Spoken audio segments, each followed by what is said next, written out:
Welcome to the Come Up TV. Never thought that I would be here, but this is the motherfucking Colt Fake interview. What's going on, bro? What's up? How you doing? Good. Nice to have you here. So you're in town because you are involved in this like X Games real street thing. Do you want to give me like a quick breakdown of how this works first? Well, I was at work doing the. Try not to like bump into it because it's kind of, you can hear it a little bit. So. I was at work doing the pogo thing, and this was like. Wait, what's the pogo thing? At Universal, I jump on pogo stick at Universal. That's like your normal full-time gig? Yeah. Is it like a extreme pogo stick?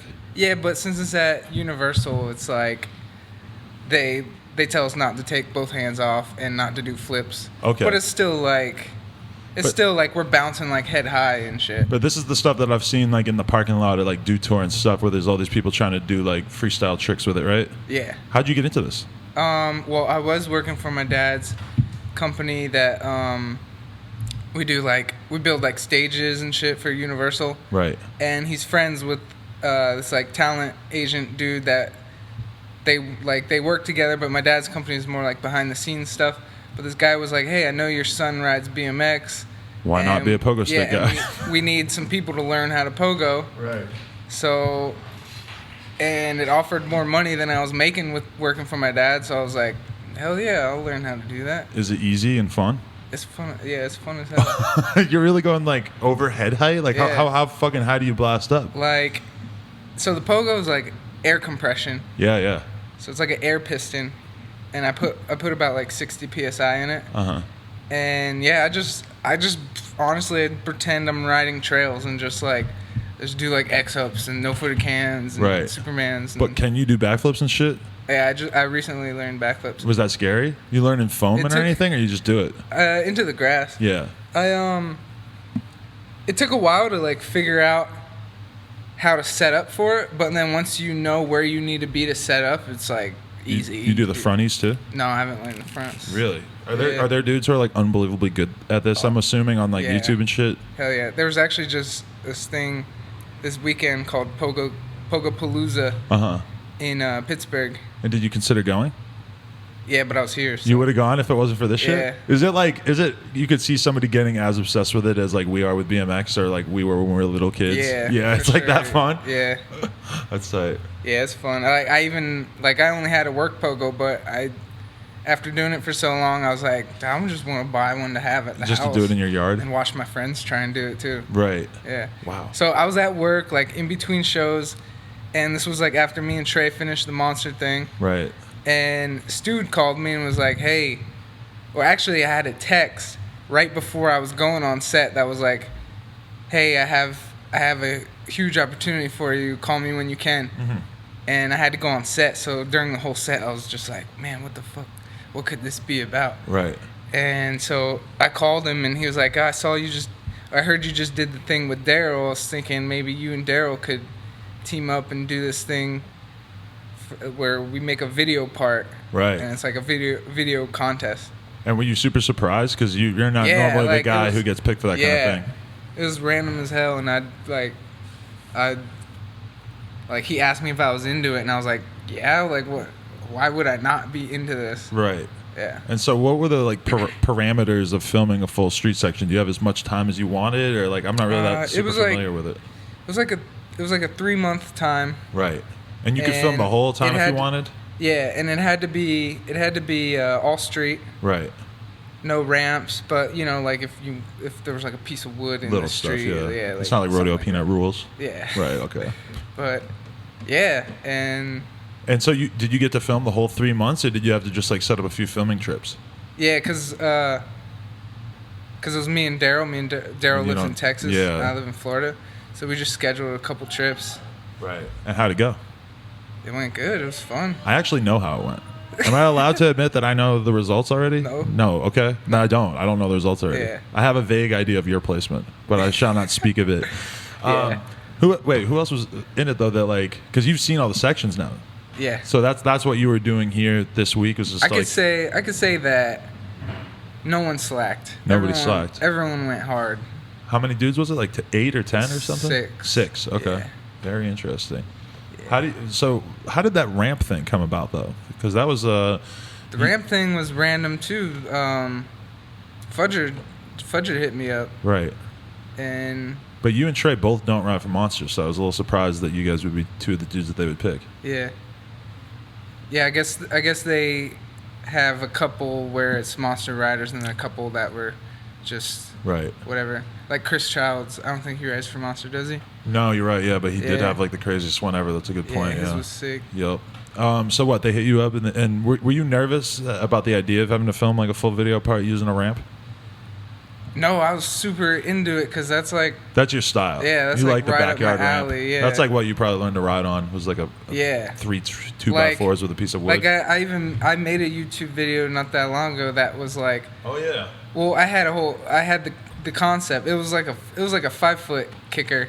Right. And at the time I had a truck, so I was like, I'm gonna drive this thing around to a bunch of things that I've been looking at, and like I only ended up getting around to like 4 different things. Right. And then like I was driving to the next spot, and like the wind got under the kicker and it flew out of my truck and broke.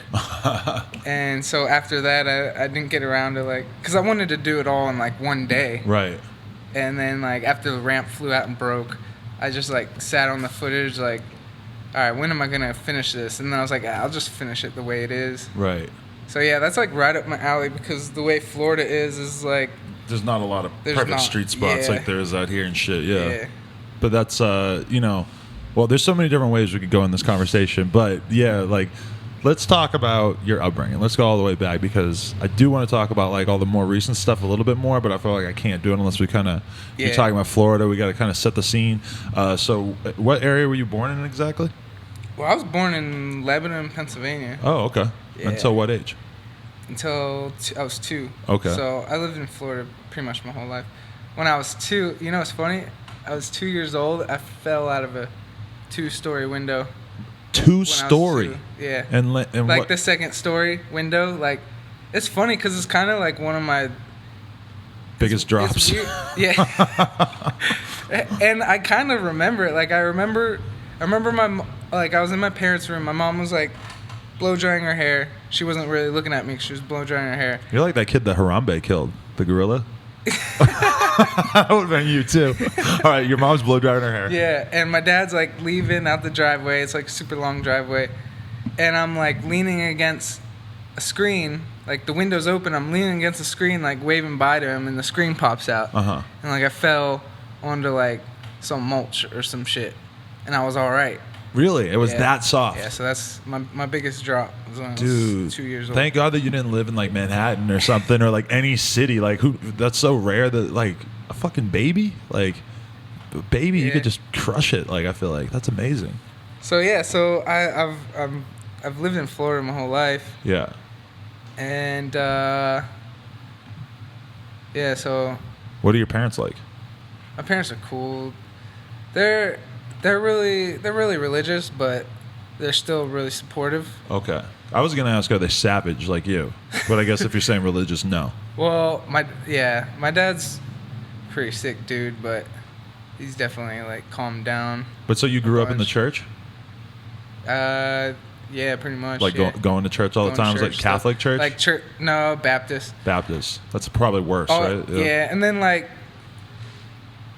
getting to like almost 18, like started like laying down rules like if you want to live here, you either have to pay rent or go to church on Sunday. Okay, so it got more intense when you were around 18? Yeah. Oh, really? Okay.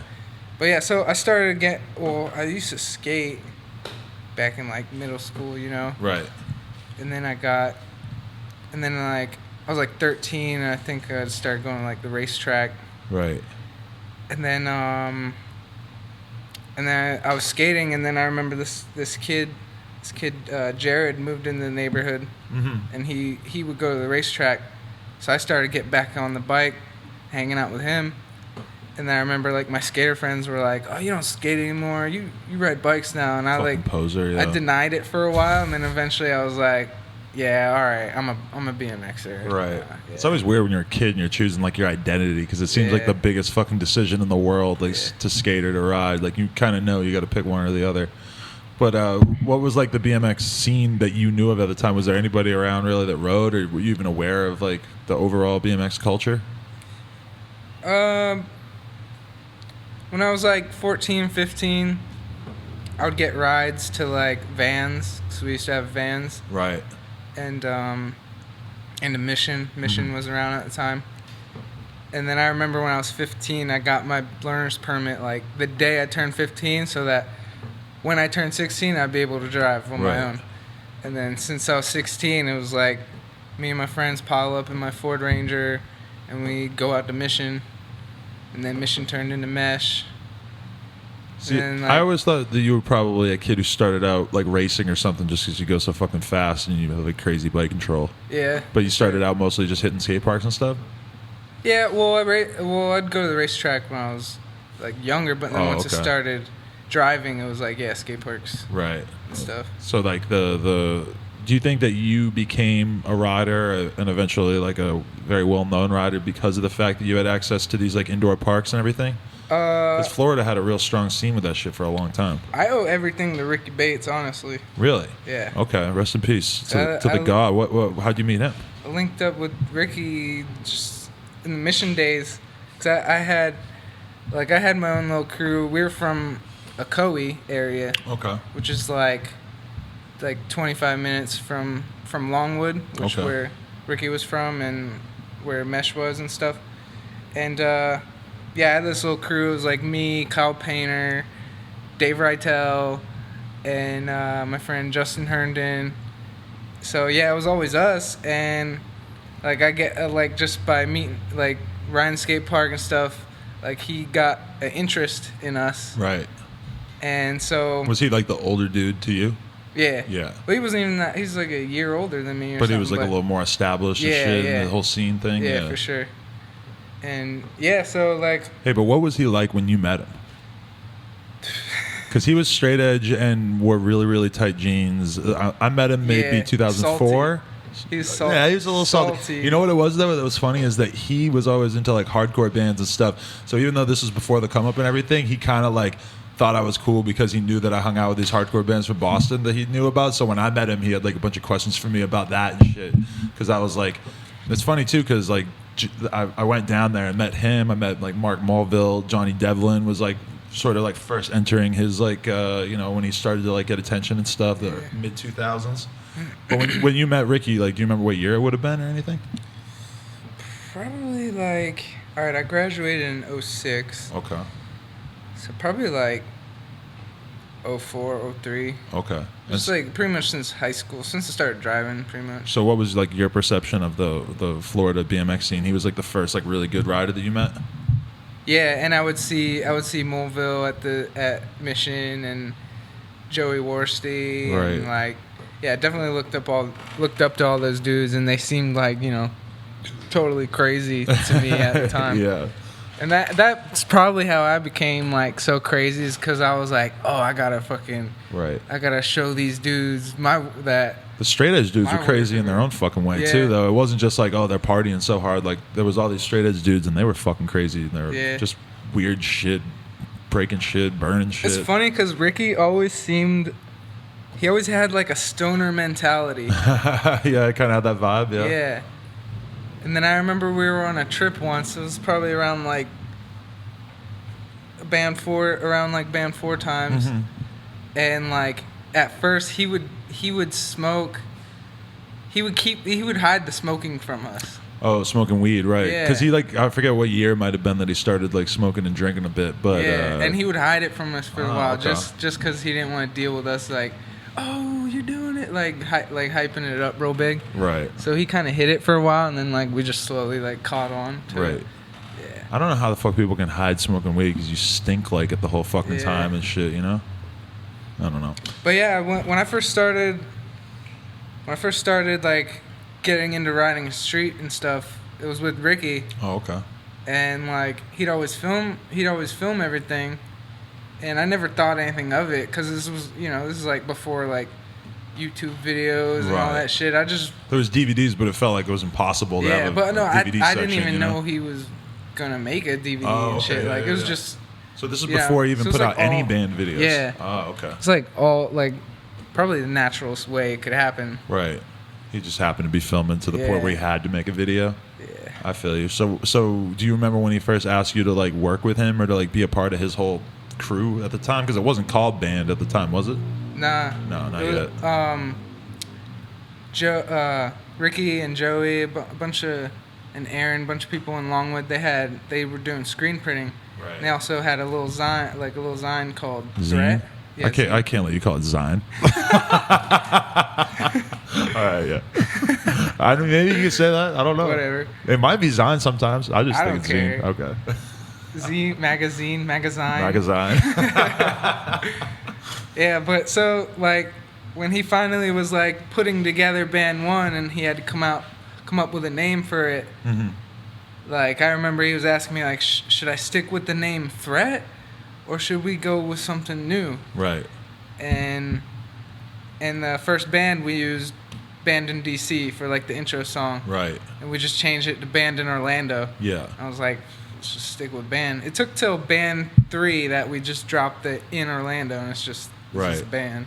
It's weird because band never seemed like a brand name to me at that time, like because it is kind of a strange brand name since it's like a descriptive term. People, like, when they read it, they always say banded. And I'm like, how do you even get banded? Yeah, that's not how it's spelled at all. No, that's a completely different word. And actually, I don't even think that's a word at all. Yeah. Banded. I'm banded up. Actually, I heard rappers say that before. Yeah, I'm banded up. I'm gonna say that later in this podcast and just act real natural about it. The past tense of having bands. Yeah, or just like to get bands. I got banded up. I don't know. I think I probably heard somebody say that at some point. So did he ask you? He asked you to, like, be a part of his thing, or did you just sort of, like, slowly become aware of it? All right, you want to hear a really funny story? Let's hear it. About how band became like this, like. Okay, so we were on a trip in Pittsburgh, and me and Kyle and my friend Justin, we were all leaving with someone else to drive back to Florida. Ricky was staying in Pittsburgh, and at the time I had a TRV 950, and, like, that's what we were pretty much filming everything on. And he asked me, he was like, "Hey, can I borrow this for a week? I'll be back in a week, and you'll get your camera back." And at the time, like, you know. If it was, like, at a time where band was an established thing, I'd be like, yeah, man, you get it done. Right. But at the time, I was like, nah, this is my camera. I want to keep it with me. Right. And so we pack up to leave, put the camera bag in the car, you know, not suspicious of anything because the camera bag feels a normal weight. We get out of Pennsylvania. We're in Maryland. And my friends are like, hey, let's get the camera out and look at some footage. I'm like, all right. I get the camera bag. I open it up. It has rocks in it. It's filled with rocks. Wait, so he did that? Ricky filled my camera bag with rocks and took the camera. What the fuck? And since he did that, it ended up that he actually got to finish filming the end of, I think it was Band 2. Were you mad at him that he fooled you? Yeah, kind of. It's kind of fucked up. Yeah, kind of. And then once I saw, like, the result of the video, I was like, oh, okay. You couldn't be that mad after that fact? Yeah. Damn, that's a fucking foul thing to do, though, man. Nate Richter, you ever fill up my camera bag with rocks? It's over. Pull that fucking gray hair right out of your head. Nate didn't know he was getting picked on in this interview. Damn, that's fucking hilarious. So, like, then, like, how did your section end up coming up from that? Because I remember, like, I said to Ricky, like, at some point around, like, Band 3 is, like, right around the time we started OSS, and I remember hitting him up and being like, yo, like, I'm really trying to come down there for, like, a week with, like, me and Mastroni and shit. And he was just like, honestly, dude, if you guys are trying to ride street, like, it's kind of fucked up down here. Like, you probably don't want to come here. Like, was that always the vibe? Like, was it hard to, like, come up riding street in Florida? Yeah, definitely. But Ricky had, like, video game imagination. He'd always just point out, like, crazy ass shit that you think only work in a video game. Right. With all the roofs and shit, right? Yeah. And he just fucking, I don't know, man. He was a good ass manipulator. Like, he could talk you into shit. Right. Okay. I never think I saw that side of him. What do you mean by that, though? Besides, like, him filling your camera bag with rocks. Like, he could just talk you into doing shit. He'd be like, yo, even if you don't land it and it's a crash is still a cool clip. And, like, shit like that. Yeah. That seems like it's kind of a mentality that you've taken on. Yeah. Even if you crash, it's all right. That, yeah. You kind of fully adapted to that. I use that to my advantage for sure. Yeah. But that's kind of like crazy when you think about it. There really is like a Florida style of like street riding, wouldn't you say, with like a lot of like shit built out of wood, or like, you know, you're riding on grass, or you're like dropping off roofs and stuff. Like, you know, that's. Do you recall kind of like having to adapt like that from early on? What do you mean adapt to that? You know, because there's a lot of stuff that's kind of considered like against the rules of BMX these days, via the like conservative BMX I feel rule like I commission. didn't have to adapt to it because that's just what I always. That's just how you learn to ride, yeah. But so you're always jumping off roofs and stuff, or was that something that Ricky kind of like showed you? Were you sort of like a normal skate park rider for a while there? Yeah, I think Ricky. He's the one who got you looking up. Put me onto that, yeah. Because that's such a specific thing. Like, I ride street all the time, but I feel like I never look up. I'm never noticing the roofs. I think one of the first roof things I did was at Kyle Painter's house. I did like a foot jam whip on like the slant of the roof, and then just like dropped off the roof. Right. And like at the time, like that was like a huge deal to me or whatever. Right. You know. That first big ass drop just really kind of changed your perspective. Yeah. Interesting. Hey, what's like the significance of Castleberry for people who don't really understand? Dude, Castleberry was like the safe haven for everyone in Orlando. Like, it allowed them to like develop their own like weird ass personalities in this sort of like safe space, right? Yeah, and always a spot to meet up to either party in the backyard or ride the trails in the front yard. Burn some shit in the backyard. Yeah. I remember they burnt like a fucking boat or something the first time I ever went there. Yeah. Like somebody threw a boat in the fire pit, I think. Yeah, there was always random jet skis and boats and shit there because our dude Aaron, his dad was like sold drugs or something, so there was always sketchy people coming through. So was that the first dude who was like on the lease or whatever?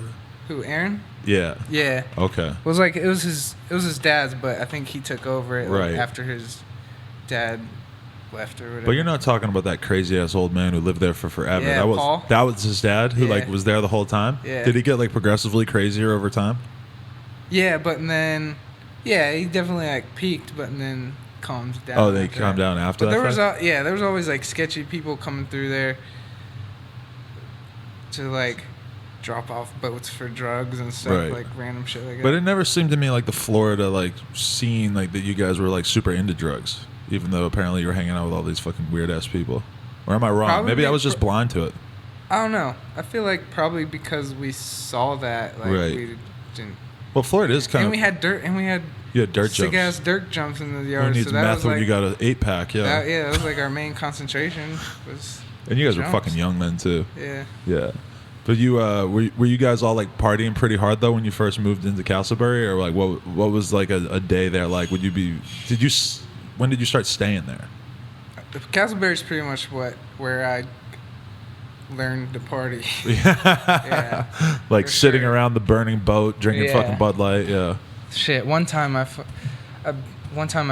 passed out in an ant pile and I woke up with little ant dots all over my face. Oh my god. That's one of the things that stands out to me. Anything else? Like what was the first time you saw something really fucked up there? Because you were like pretty young. Shit. I don't know. I could only remember like the fucked up shit I've done. Did you rent a room there, or were you like sleeping in a tent in the backyard? I didn't. That was Trey. Trey lived there for a bit. Ricky lived in a motorhome, like a motorhome that was on the side of the house. Yeah. That was like the band headquarters for a while. That must have been pretty brutal with the fucking heat. Yeah. Yeah. I'm like asking you, like, how the hell did he survive that? I don't even know. But all right, so can you tell me this? Like, what do you think the influence of like just Florida overall was on you as a person and everything? Because it's definitely like a weird state that like a lot of people I feel like don't understand. People talk shit about Florida all the time. Do you agree with that analysis? Do you love it, or do you think it's like sketchy? I don't know. I love it. I don't know. I think about moving sometimes. Right. Just because of like the humidity and shit. Yeah. But I couldn't do it. I don't know. You just learn to adapt with it. Yeah. Yeah. It's true.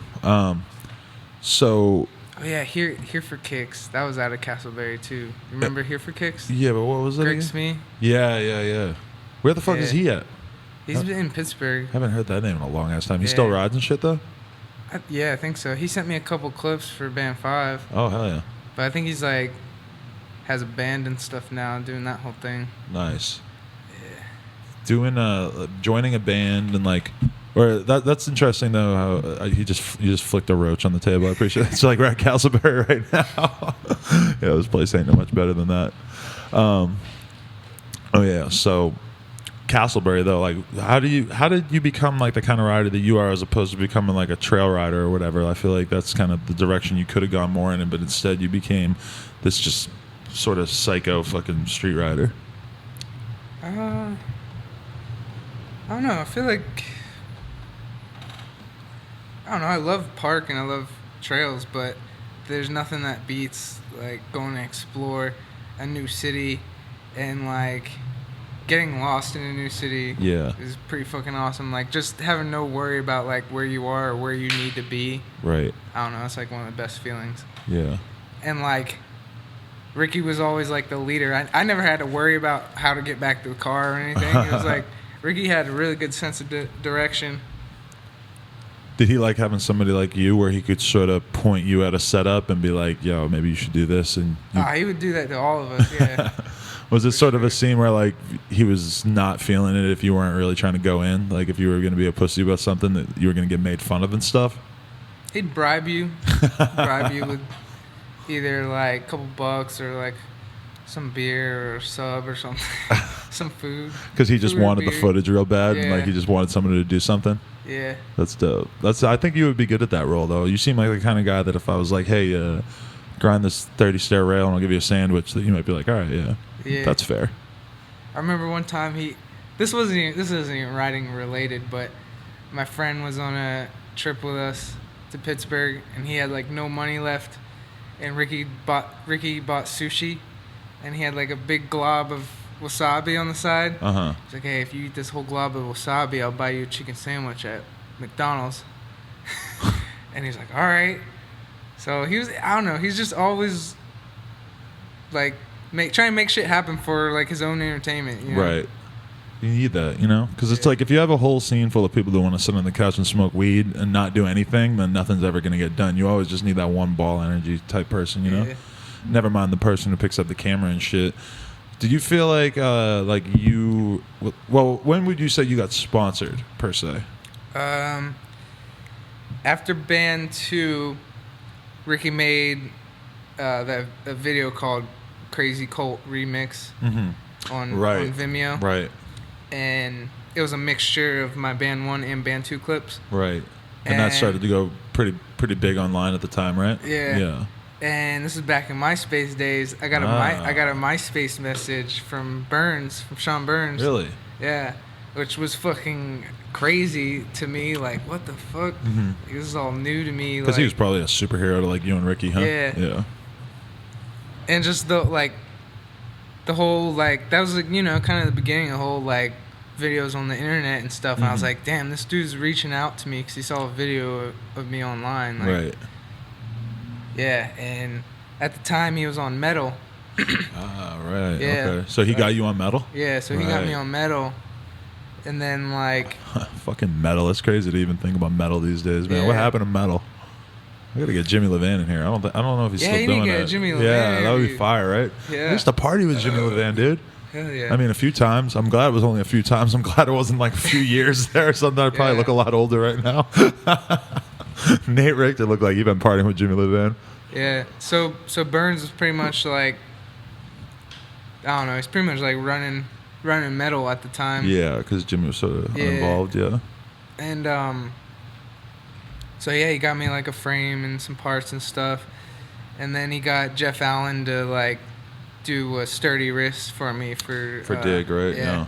And I think that's the first money I ever got in BMX was I got the cover for Dig. Really? And Levan sent me $500 for getting the cover because I was riding for Metal at the time. Wow. So I was like the first like legit thing like that that's happened for me, and I was like, damn, this is crazy. That's pretty legit. I'm surprised metal ever even had $500. Like I would think that their average like savings account probably wouldn't really go too high above $500 around that time. Like Jimmy was fucking struggling back then, man. That was still kind of like was it a good sponsor to have though? I'm sitting here hating on him. I don't mean to be hating on Jimmy or anything, but was it like a good sponsor? Like, or were they able to do much for you at the time?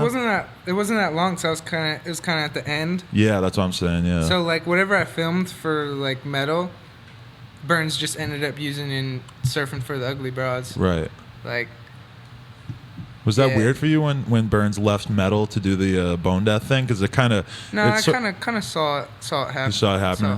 It kind of goes like under scrutinized the BMX. Like nobody really like talked about it that much, but it was kind of like a wild like split. Yeah. They didn't really like seem like they were beefing or anything, but like Burns like kind of took off and took. I think Burns just wanted to have like complete control of something to be his. I think Jimmy's he was a little out there in his own fucking world at the time. He probably got frustrated with it. So you're still on Bone Death though? Yeah. Nice. How long has it been? Fucking 8 years or some shit? 7 years? Yeah, something like that. Hell yeah. You've been have you been on a bunch of trips with them and stuff over the years, or have you ever gone up and stayed with them and shit? Yeah, to Austin and Boston, pretty much. It's always awkward when you have to say those in the same sentence. I do that all the time. Yeah, we went to Hastings too. That was fucking awesome. That was the first time I ever went out of the country with my bike too. Really? We went and hung out with Waffle in Hastings. What was that experience like? That was awesome. Hastings is awesome. Hell yeah. I went there for like an afternoon one time. It was nice. Got to see a bunch of BMX riders do whippets in the park out there. That was the main thing I remembered. It was really loud. The only other sponsor thing that I've ever heard the question of being thrown at me was because Ricky was on Sputnik with Tony Nair. Right. And I heard Tony Nair was talking to Primo, trying to get me on Primo. Right. But back to talking about Castleberry and Here for Kicks, there was a picture of me posted on Here for Kicks, teabagging some dude that was passed out at a party. I remember that. Yes, you teabagged this fool. Yeah. And so Primo was like, "Nah, we don't want to deal with him." Oh my God, are you for real? Do you remember? Yeah. Why were you teabagging this dude? This interview just got so much better because you reminded me about that teabagging photo. All right, so at the time I was drinking and I was like, "Oh, this would be so funny to clown this dude." Not thinking oh, I'm going to look like a clown trying to clown this dude. So that's basically what it was. I was just trying to clown someone and didn't think about how dumb I'd look. That's funny that you didn't stop to think oh, maybe I'll look gay too. Yeah. But I don't know Yeah, because it wasn't even a teabag on the head. It was in his mouth. It was on his ass. No, it was on his ass. Oh, his ass. Yeah. But is that even teabagging? It's not just teabagging. You can put your balls wherever you want. I don't know. It would have been great if you had done you ever see that thing in the porno where he puts his balls in the girl's ass? You should have done that too.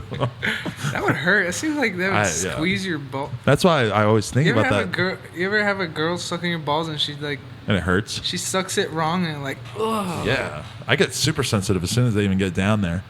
My favorite thing though is when she's sucking the ball and she pulls it out the whole way and you look down and it kind of looks like you have two dicks because she's pulling your ball sack out, so it looks like you got two. Yeah. Which is a dream of mine. I always wanted to have two dicks, Have you ever seen that porno with the guy with the two dicks? There is a porno. I feel like I've seen photos of weird, mutilated genitalia. There was a porno of this guy with two dicks, and he didn't even DP the girl. They were both hard? Yeah. What the fuck? And he came a lot. A lot. Better if he has two dicks. You ever see what was it, the Pain Olympics? No. Oh, where they're stomping on balls cutting and shit. His dick open and shit. Oh God, I still have that kind of seared into my brain because somebody sent it to me in 2004. I can see you being that kind of guy though. Oh hell no. Nothing with my dick or my balls. But were you ever into any weird self-mutilation shit or something? I could see you being into that. Bike. Yeah, that's your form of self-mutilation. Yeah, is I'm gonna jump off this roof. Band, around band 2, band 3 times. Going through a lot of shit. Just kind of take all my anger or depression right out on riding because I just put in my head like I don't give a fuck. Right. If I fall and get hurt, I don't give a fuck right now. See, that's an interesting like side of like what riding can be to somebody that we don't really normally hear about or talk about, is the fact that like sometimes people are using BMX to like work through their fucking anger and their depression and shit, you know? And that's like, so you felt like that. Like, what were you angry about, or what were you upset about? I don't know. Just I don't know mad anymore. at the world. You're young. Yeah, just young, fucking young punk rocker. was that always like the music that you gravitated towards? Was the whole punk scene and stuff? Yeah. Basically, because of my peers, you know. Yeah, like Ricky's always into hardcore and punk and shit. Yeah, and so like. But did you ever really like get into the scene, like going to shows and stuff, or is that just kind of the soundtrack to like riding and shit? I went to Casualties, and fuck, what's that other band? I forget, but yeah, I went to a Casualties show with Ricky in Pittsburgh. Really? That was cool. Nice. Have you ever heard of that band Folly? Folly from New Jersey. They're kind of like ska but hardcore. Right. No, I never listened to them, but I know what you're talking about. Yeah. Dude, when I was a senior in high school, like about to graduate. I was like the youngest in my class because my birthday's like right at the cutoff date. So I was like 17, graduating high school, and like I remember I was grounded for like a month once, and like Folly was coming to Orlando to do a show. And it was like supposed to be my last day of grounding, and I was done. I had a bunch of friends come over. I was gonna give them all a ride to the show, and then my dad came home and was like, "No, you can't go. This is your last day of grounding." I'm like, "What the fuck?" So I was like, "All right, well, I gotta take my friends home," and we just went to the show anyways. And like the show was sick, and then at the end of the show, my friend came up to me and was like, "Hey, does your dad wear like a checkered hat?" And I was like, "Yeah," and he's like, "He's here." I was like, "Oh, what the fuck?" What, he went into the show? Yeah. And skanked, or did he mosh or anything? No, he came to get me. Oh, he just walked up to the door? Yeah, he came to get me because I went when I wasn't supposed to. Right. Yeah. I remember I went to a Cradle of Filth concert in like 1998 when I was in 8th grade, and my dad was like, he gave me and my friends a ride, and then he was waiting outside when we got out, and we were all like shell shocked, like our eyes were open all wide and stuff, all terrified of all the weird fights and moshing and shit that we saw in there. I don't know. Yeah. Well, so then you know, he was pissed as fuck, and he took all my friends home, and then we got home, and it was like straight up like a movie scene, like raining. And he gets out of the car yelling at me, and he like hits me, and I like fall to the ground and shit. And then like at that moment, I was like, "Fuck, I wanna fucking leave." Like I had a bunch of money from graduation, right? And I was like, I just want to get a Greyhound and go to Pittsburgh because that's like where all my friends were going. Right. So there's like that Florida Pittsburgh connection. It is, which is strange, but it's always been that way. Yeah, huh? And but I had like a week left of school, and I was like, man, I'm not going to dip out on graduating. Mm-hmm. I'm not going to go to school for 17 years and then leave a week early just because your dad got mad at you. Yeah. Or 12. You're in school for 12 years. My bad. Well, yeah. I mean, throw kindergarten in there. Why not? Like preschool. Fuck it. Yeah. It's damn near 17. Yeah. So I waited till school was done, and then I dipped out to Pittsburgh. Right. Yeah. And what's Pittsburgh like versus Florida from like a BMX perspective or from your perspective? Awesome. Yeah. The hills. anywhere else, anywhere that has hills, I fucking love it because it's rare to have hills in Florida. That's like the main component of why Florida is kind of trash for riding street, is the fact that it just feels flat as fuck. And the architecture, like all the schools are just, you know, like basic prefab, like look like prisons. There's like no architecture or anything. Even like I remember like most of the schools that I feel like I've been to in Orlando and stuff are kind of like just crazy flat, but it's not like LA flat where there's like painted ledges. It's like brick ledges. It's like old ass ledges. Yeah, you know? you won't really find anything at schools. Like your best bet is like apartment complexes. Right. But you're talking about like the roof into the grass hill, which is like, you know, sick, but a lot of people probably don't want to ride that. Do you feel like you became that kind of rider just because of your surroundings? Do you think you'd become like a fucking... For sure. Would you be a ledge rat if you started riding skate plazas right now or whatever? Or do you think that you would have gone badass? I don't know. I think my whole thing is my patience. Like, I don't have patience to get tech and, like, try something 50 times. Like, right. I want to either get it done or not get it done. But have you always felt like you had a really high risk tolerance?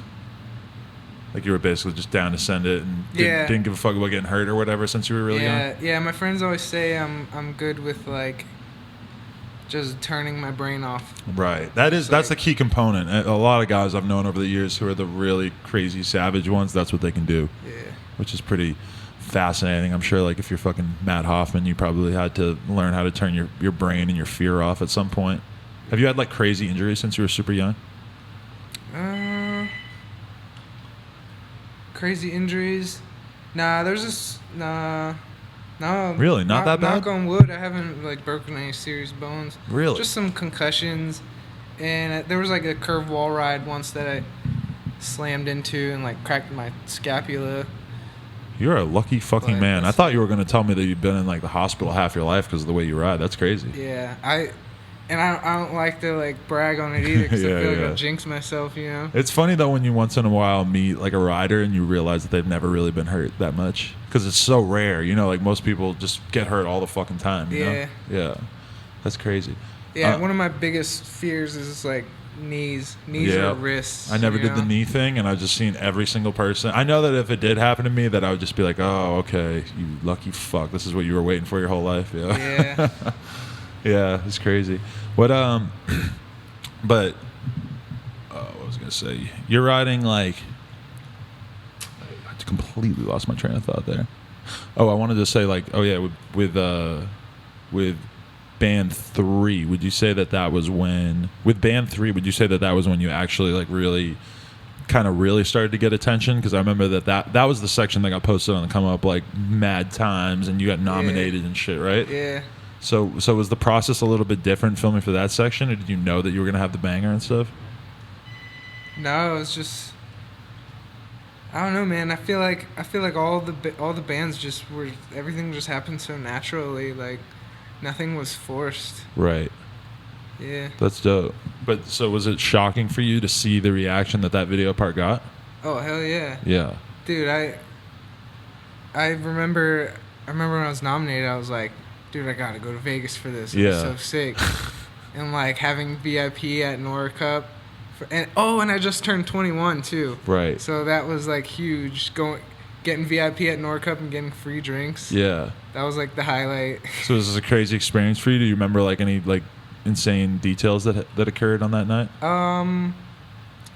I slept in the landscaping out front of the Mandolin Bay. Or, like, in a bush or something? Yeah. Yeah. That's sick. Slept in like the bushes in front of the Mandolin Bay, and then, like, when the sun started to come up in the morning, like, walked to the complete other side of the strip to where the inner bike was. Right. Yeah. And just walked right back in and just started over. Yeah. But do you remember who actually beat you that year or what? Yeah. Garrett and the Nike video. Yeah, that'll do it. Yeah, it's tough to be up against Garrett. Yeah. Yeah, for sure. Everybody. And the Nike video, but dude, it was like, it meant a lot to be, like, going against Nike video, like a huge production video where they're traveling all over the world, and here we are, just a little Florida company that has gone up and down the East Coast, and that's it. You know, like. I remember, like, even from my perspective, it was like, I can't believe it. Like, I thought the band was always going to be, like, smaller scene videos, that they were never going to get that level of attention, you know? So to see that happen was pretty wild. Yeah, and then after that happened is, like, when Ronnie reached out to Ricky about, like, making some shit. Right. And that's, like, how band got wrapped up in the Sparky's thing. From your perspective, like, they didn't have that much time to, like, work on it before he passed, though, right? That's kind of the tragedy, is that it was, like, only a couple of years that they were working together, huh? Yeah, it was like after Band 4, like, we just started working on Band 5. Right. And then that shit happened. So can you tell us about what it was like when Ricky passed, from your perspective? Was it 2011?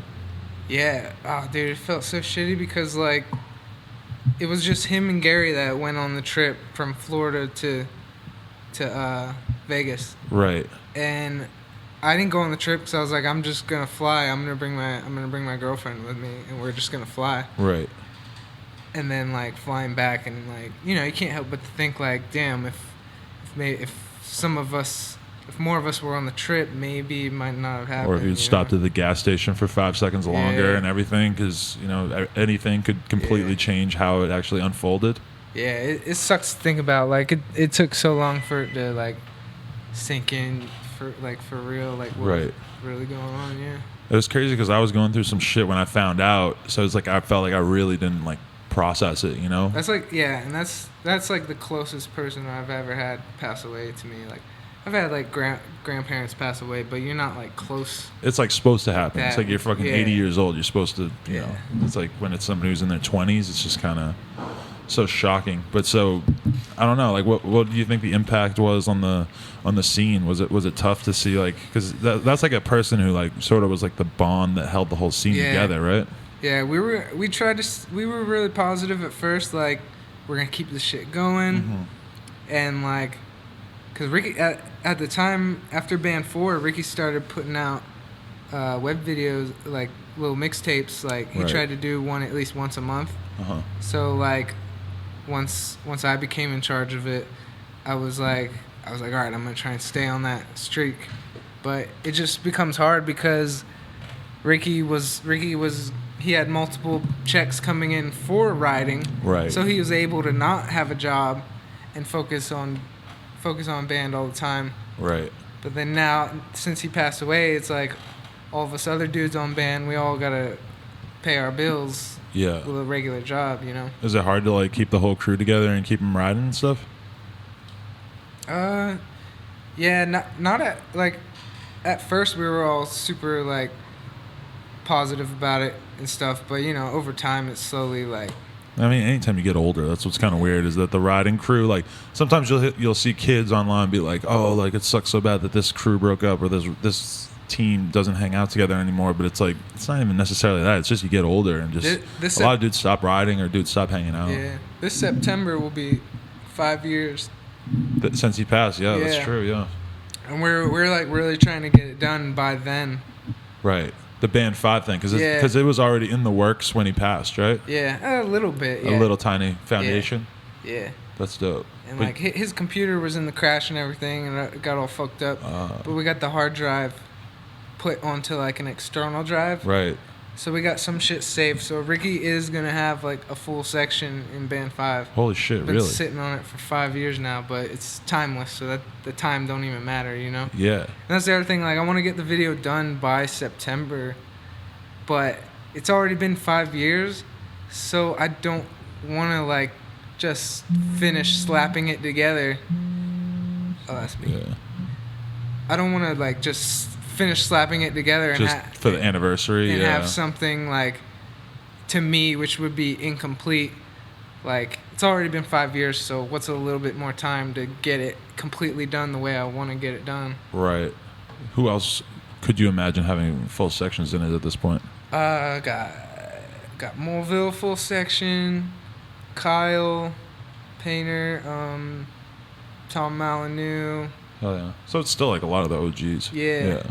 I'm really psyched on Mark having a full section. Yeah. Because he had a full section in 1 and 2, but then in 3 and 4 he was just like in a friend section. Right. So I'm like really psyched to use like a song, like the same band that we used in his band 1 part. Right. I'm like gonna use the same band for his band. It's hard to say band and band in the same sentence. Yeah. Got a little confused. But yeah, I'm really psyched on Mulville's full part. Hell yeah. Because it's like he like for band he always wants to do street shit, and I like seeing Mulville do some street shit. I definitely remember the first time I went to Mesh and saw him doing like a fucking no footer to X up to toboggan or whatever, like the fucking seven dirt jumping tricks in a row all in the same air. Yeah. It was like pretty trippy for me being like 18 and going there and seeing that, because it was just so, like he was doing all these weird combos that even if you were watching like Dutour X Games at the time, you would never see somebody do all this shit in one air. It's pretty rad. What's like your riding life day to day like these days? Like when you catch a session, when you're at home, typically how does it go?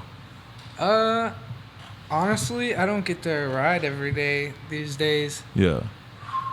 But when I do, it's...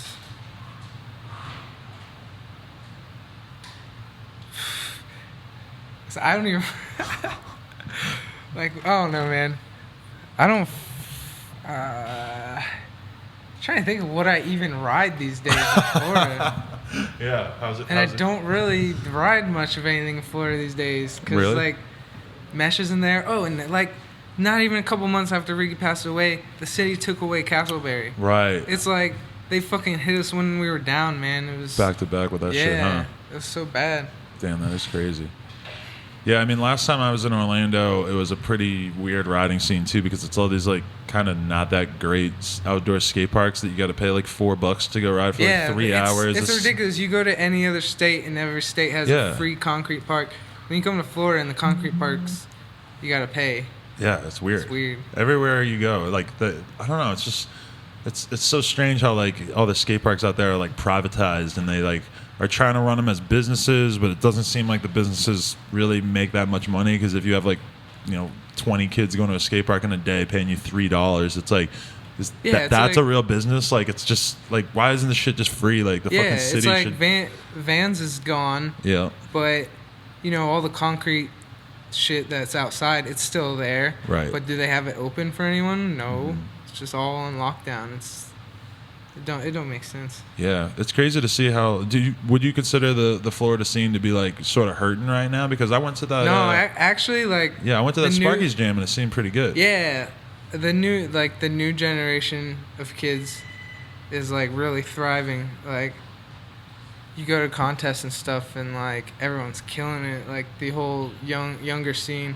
It's crazy that I'm not even, like, the younger OG scene anymore. Yeah, you're definitely an OG. But how old are you now? 27. Yeah, and they're looking at you like you're the fucking dude who's been around. Like, but think about it when you were 16. But it's crazy because I still mentally feel that exactly way, But when you were 16, remember, like, the dudes who were 25 or 27 or some shit, like, they seemed like the fucking OGs. Yeah. Because it didn't matter, like, how old they were, but they had shit figured out, you know, and they knew what was cool and what wasn't and everything. Yeah, it's crazy. What do you think of, like, the younger generation of kids, though? Do you think they kill it, or? Yeah, they're killing it. I think the whole, like, a lot of kids in the younger kids these days are kind of, like, misled about what BMX is about, though. Oh, right. Wow, Instagram? Like, everything's about, like, getting a clip and, like, posting your clip and getting followers and stuff. It's like, man, that's not what it used to be about. Yeah. It used to just be about fucking going exploring with your friends. It is fucking weird how it's seen, because it's like kids aren't capable of removing, and I kind of can't blame them, because this is sort of how everybody thinks now, but it's hard for them to remove, like, doing something and then getting that reaction immediately.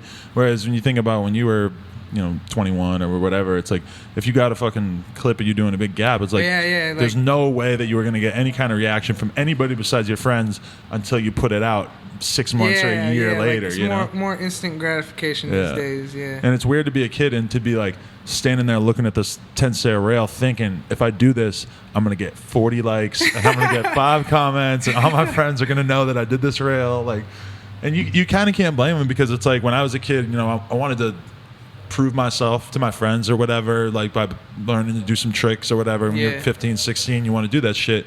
It's kind of weird to see kids, though, because they have that direct connection where they can just do it. I was going to say, at the same time, that's cool to have, like, that, like, connection that you can get your shit out there any way you want. Right. You know what? The part that I think is cool about it is just the fact that, and obviously, like, what you're saying, that's, like, the good and the bad, because you do end up with these kids with these skewed mentalities. But I think, like, the good part is that throughout history, like, 99% of kids are never going to have a video part.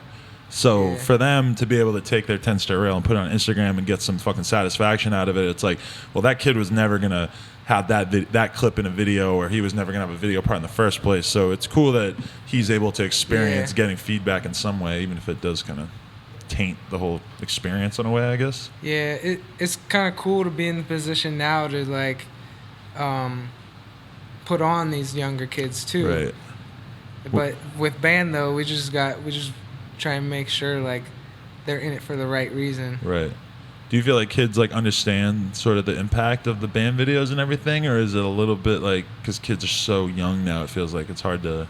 Yeah, there's a couple kids that like it really surprises me like how much they support it, and like they never really even met Ricky, but still they're like RBGD, yeah, like really? Fully behind it and shit, and it's just it feels good to see that. Yeah, that's dope. Just the like, it's cool to know anytime that kids pay enough attention to actually like look back and watch old videos and stuff. Because I know like to a certain extent I did that, but it sometimes feels like kids are never gonna give a fuck about a video that came out in 2010 now, just because shit progresses so fast that it's like ancient history to them now, you know. But that's pretty cool. What do you like look for when you're looking for a kid to ride for band in this day and age? Going fast. Yeah. Recklessness, I guess. Recklessness. There you go. That is what you guys need. That's like your branding, for sure. Recklessness, but still like got a head on their shoulders. They're not gonna like burn bridges and shit. Like not that kind of recklessness, but self-reckless. It's fun to hang out with like crazy ass badass kids, but it's also sometimes like the kids who are the risk takers that want to do the crazy ass tricks are also the ones that are kind of hard to hang out with because they're so young and just wild and they don't know how to fucking act. Yeah. There's definitely some truth to that. Hey, we went on a road trip together sort of one time, Megatour 8. Yeah, that was like that was a fun ass trip. Yeah, because we met up in Rochester at that fucking skate park, like X Wheels or X Dreams or some shit like that. And I mean, obviously it's Megatour, so you split up, and it's not like we actually hang out that much. But I do remember the clip of you with the fucking dildo strapped onto your fucking helmet, jumping off a roof. Yeah, dude, that trip was so funny because Walter was our filmer, and here Walter is on a trip with all of us, and we like all openly like have our dicks out, and there's like a dildo in the car. It's just like. Why was there a dildo, though? You just brought that with you? Chad. You know how Chad does it. Yeah, okay. Chad has always been like a notorious... if you think about it, he was way ahead of the curve on like progressive like gay rights stuff because he was like pretending to be gay like so long ago that like I'm sure that probably helped the movement, right? The whole Baco thing with the rainbow. I feel like Florida... Actually, man, that's the fucking irony. It's like, thank God DeGroot wasn't in that club during that shooting. He could have been there. If he was, maybe he was still playing that little character, the gay thing that he was doing for a while. If he'd been playing it a little bit harder, he could have been there. Yeah. What's it been like since that shit happened? Oh, dude. Did that affect you in any way? No, it didn't affect me, but I don't know, man. Honestly, I can't wrap my head around none of this shit that's going on. Yeah. Recently. It's a weird fucking I just kind of climate. I kind of not really ignore it, but I try not to focus on it too much. It's weird because it's like it's happening in your backyard some of the time when you hear about these shootings and everything, but at the same time it's like, well, what are you going to fucking do besides post a link on Facebook or whatever, which is that's what everybody else is doing too. That's what your mom's doing. And you just got to keep doing what you're already doing or else like they win, you know? Yeah. Ain't that the truth? You have any other memories from Megatour 8 hanging out with James Covington? Yeah. Shit, what? Where were we? Oh, it was in Boston. Oh yeah, so Burns put me on the metal like through the internet, you know, MySpace days. So I haven't even met him yet. So we were on Megatour and we went through Boston. So this was like my first time meeting him. Like I was already kind of drunk, and I only know this story because James has told it to me so many times. Like I don't really even remember it, but apparently, those are the best stories. Apparently he was like, "Oh hey, what's up, Colt?" And I just like started pissing on his shoe or something, like something completely. You're that drunk? Yeah. And then we went to a bar, and like this dude, like I just went up to the bar. Was I 20? I don't think I was 21 at the time. They don't care in Florida. Or no, you're in Boston, so I guess maybe they did care. Was Megatour before? I think Megatour. It was around Band 3 time. I think it was maybe right after. Because I think I wouldn't have known as I wouldn't have known like that much about you before. Yeah, I think feel it was. I think it was the summer before I turned 21. Right. But we were in this bar, and this guy gets a shot, and I just walk up to the bar and I take his shot. And then they try and get me, and I just run out the bar and leave. Right. So now I'm just lost in Boston by myself. Right. And they all get in the van, and they're driving around looking for me. Yeah. And they're about to give up. Where was that last place? The last skate park stop? It ended in Connecticut or something. Right. Yeah. At Haven. Yeah. Yeah. So they were all getting in the van. They were all getting in the van to leave to go get a hotel in Connecticut, and like they were about to give up on me or give up on looking for me. And they're like, "Well, he has his wallet, so he'll get there somehow. Get a bus or something." That was very bold of them to assume that you would be able to figure that out. Yeah. And then they were like about to get on the on ramp of the highway, and I don't remember who said it, but someone was like, "Look at that Asian lady on the bench over there." and then someone was like, "That's not an Asian lady, that's Colt." And they just ran over and came and got me, and I got in the van, so wow. I didn't get left. That's hilarious. The Asian lady. That's the one story that I don't remember, but has been told to me. What is your nationality? You have a little Asian in you? No. No? It's just a little squinty-eyed genetic thing? Yeah, I'm German and Italian. Oh, really? I used to mess with people, and I'd always be like, "Yeah, I'm German and Italian," but my mailman was Asian. So. Well, I mean, if you told me like, "Yeah, I'm half Chinese," I'd be like, "Okay, yeah, sure, yeah. You could be." Especially with like the mustache too. You look like you could be like. Yeah, I got the Fu Man. Yeah, it doesn't grow in the middle. I could see you in front of a wok. I'll be tight. Probably the Panda Express. Maybe you get a part-time job there or something in between the pogo stick shit. Hey, you ever get hurt doing the pogo stick thing? Yeah, nothing. Nothing. Oh crazy. yeah, I got a scar right here. Right. Cause like, did a bar spin, and I missed it. And when you miss a bar spin on a pogo stick, how deadly is it? It's deadly because if you miss your hands but your feet are still on the pegs, it will fully go to the side. It will load up like yeah. It will load up and then spring right back at you. So it's like. Does that ever happen? It hits you in the fucking face? Yeah, that's why Universal doesn't let us do bar spins. Really? Oh, okay. Like Universal always tells us to keep one hand on. Right, that makes sense. I guess that doesn't happen. It's not like these kids they don't know anything. Yeah. Yeah. Can you do 360s on it and stuff? Yeah. That's easy. Yeah. You 720s? No. 540. Really? Yeah. Hell yeah. But it's funny because like it's not like a bike you can't carve.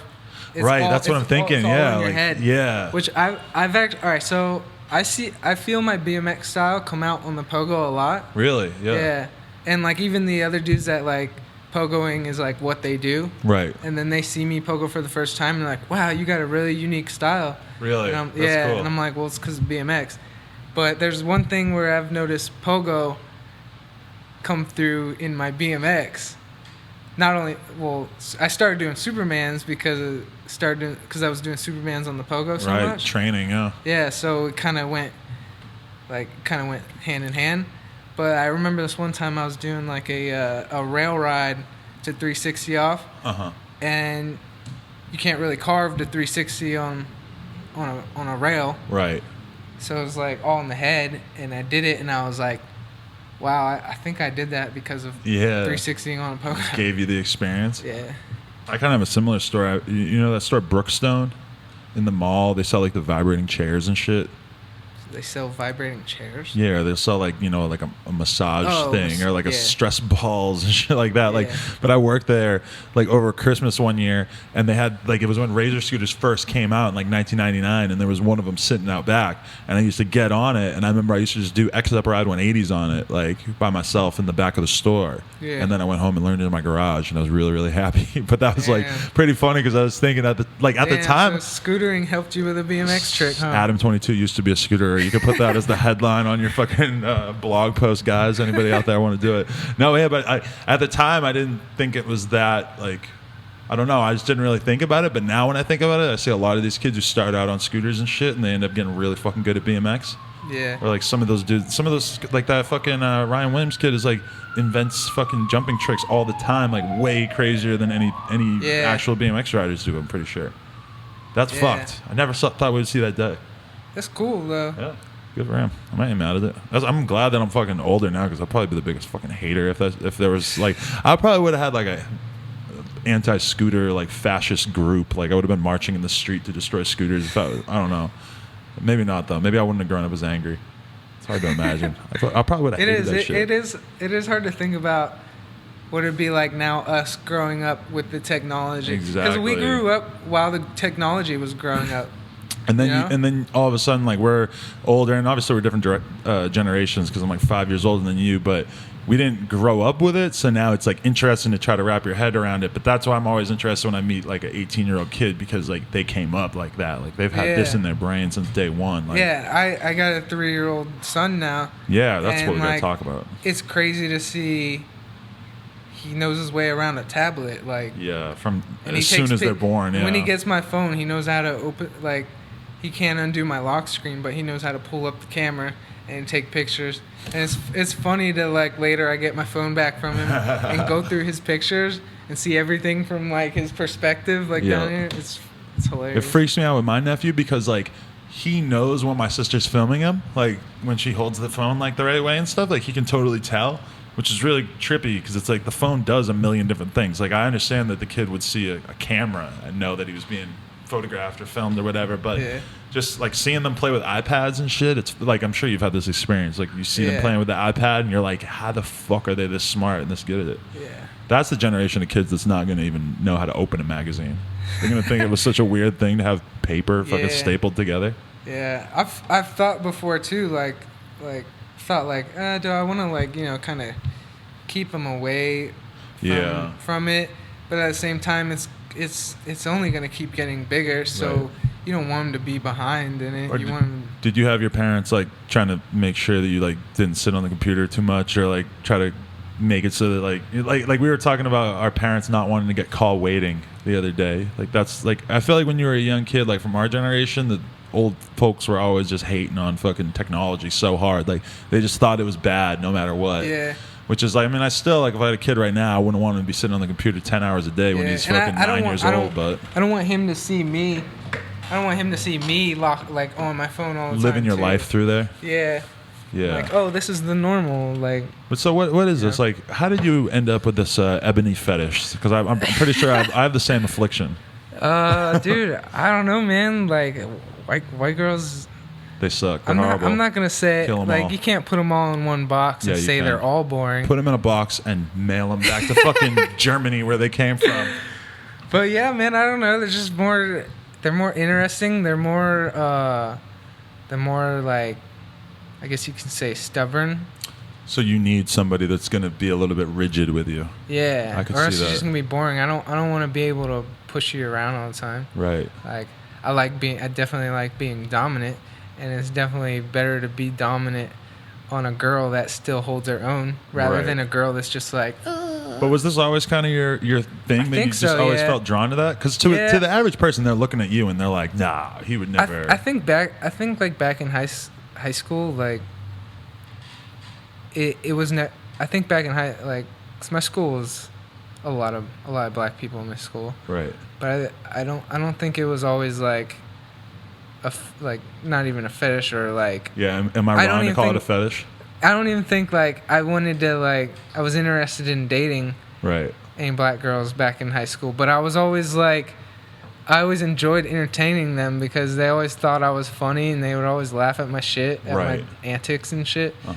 And I don't know, my baby mama actually, Ricky is the one that told me to date her. He was like so we were fucking for a while and like she wanted to date and I was like, I don't want to hurt you yet. Like I'm not ready to date. What was Ricky's logic on why you should date her though? He was like, dude, she never gives you any problems. She's cool as hell. Like you should just date her. Yeah. And I was like, all right. How did you meet her? At Castleberry? MySpace.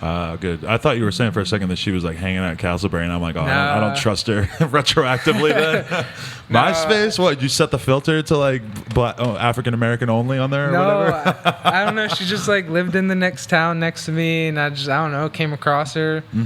I was like, damn. What's her name? Jamila. Really? Well, yeah, that's my baby mama. But me and her aren't together anymore. Oh, it didn't work out. No. Fuck, here I am. I'm in the dark. But I got another girlfriend now though. Same shade or? Yeah, St. Lucia. Yeah. So my baby mama's Jamaican. So my son's half Jamaican. But now my girlfriend now is St. Lucia. So I think I lean more towards the island. You're going to variety. the cookout. You're there. You're gonna be at the BET Awards in a couple of years. I like the island girls. Wait, so what's it like having a son though? Like, and was it a tough decision to do this the breakup thing? I found out she was pregnant when I got to Hastings on a bone death trip. Right. I was like, whoa, way to tell me now that I'm like on a trip and out of the country. Evil. But I was like, where I can't push you down a staircase or anything. That's what Nate should be thinking. we were already together for so long, and I was like, it'd kind of be an insult if I told her not to keep it when we've been together for so long. That just looks like that I don't think we're gonna last. You know? Right. So I was like, yeah, I want to keep it because I think I'm gonna be with you forever. And I don't know, man. Girls change after they're pregnant and have a kid. Really? Yeah, it wasn't even my decision to break up. It was hers, and I wanted to be together just for the kid, just so he can grow up seeing his mom and dad both every day. But it didn't work out that way, and you learn to adapt to things. Do you get to see the kid much? Yeah, she's actually really. We're on good terms.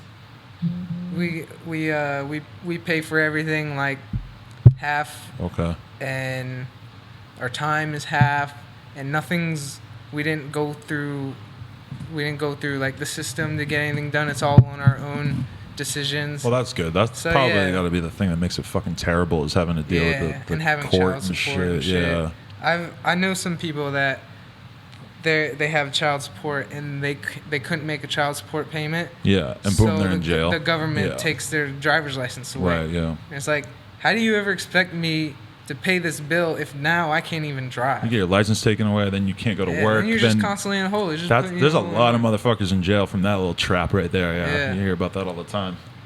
Damn, that's crazy though. Hey, I'm glad that there's this new girl. How long have you been with her? A year now. Nice. Yeah. You gonna impregnate her too? Not anytime soon. We need to get financially right. Yeah. You're gonna try not to? I don't know. Hey man, fuck it. What's your dad do? He's a pogo stick guy. That'd be fresh. Yeah, but dude, I'm obsessed. Honestly. Yeah? Yeah. With the new girl? Yeah. Really? Yep. I haven't seen her yet, but I'm probably obsessed too. It's good. That's dope, man. Hey, so is there anything we should talk about before we wrap this up? What else we got? Chewing straws. That's like the last thing on my list that I was just gonna skip because I was just like, fuck the straws. But I mean, yeah, you're legendary. You've done some huge tricks while chewing on a straw. Yeah, or a bar end. I think my ender and a bar end, like a plastic bar end. It's kind of thick. Yeah. At least the straw. I think that the last clip in band 3 where I did the feeble to wall ride. Yes. Like someone asked me, like, "Are you chewing on a mouth guard at the end of that?" I was like, "No, it's a bar end." A bar end? I don't know. I don't know what it is. I think maybe like stress or something. You got great teeth though too. Like I would think it would fuck your teeth up. I go to the dentist and they're always on me about grinding my teeth and shit. Oh, you sleep and shit? Yeah. Yeah. Yeah. What the fuck? That's insane. So I think that's what it is. It's just a stress reliever, maybe. Yeah. Something to kind of quell your inner, the fact that your brain's going crazy while you're thinking about doing the trick. Yeah. Yeah, exactly. Makes sense. All right. Well, I'm pretty fucking hyped that we got you in here. Yeah, me too, man. Any thanks you want to send out or anything? Yeah. I want to thank. I want to thank my parents because even though they're religious and they're always trying to get me to convert to their ways, they still support me and support what I do. Right. Like my dad's always like, "All right, after you get band 5 done, it's time to turn things around and join the clergy, start a new project for God or something." And I'm like, "Oh my God, really?" Yeah. Dad, sorry. How am I gonna go from band 5 to something for God?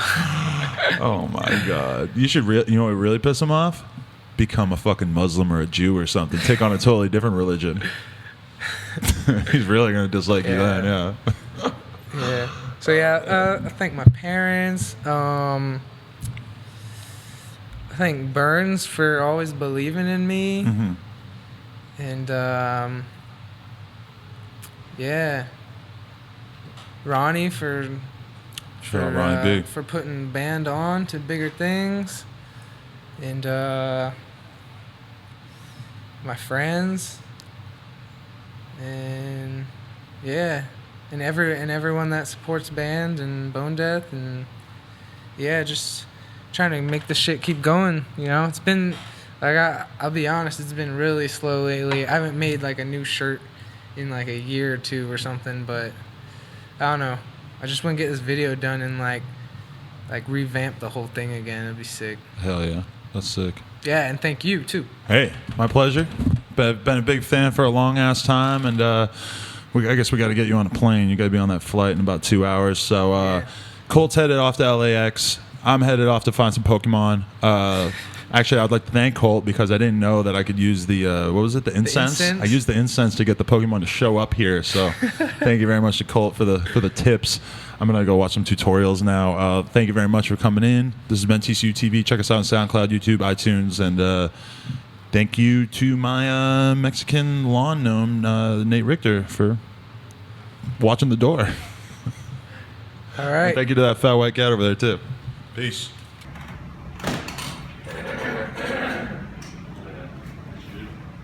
That shit goes by fast. Yeah. Oh my God. It's kind of crazy because normally I'm trying to like be rested and shit. Want me to end it? Yeah. Opposite of rested.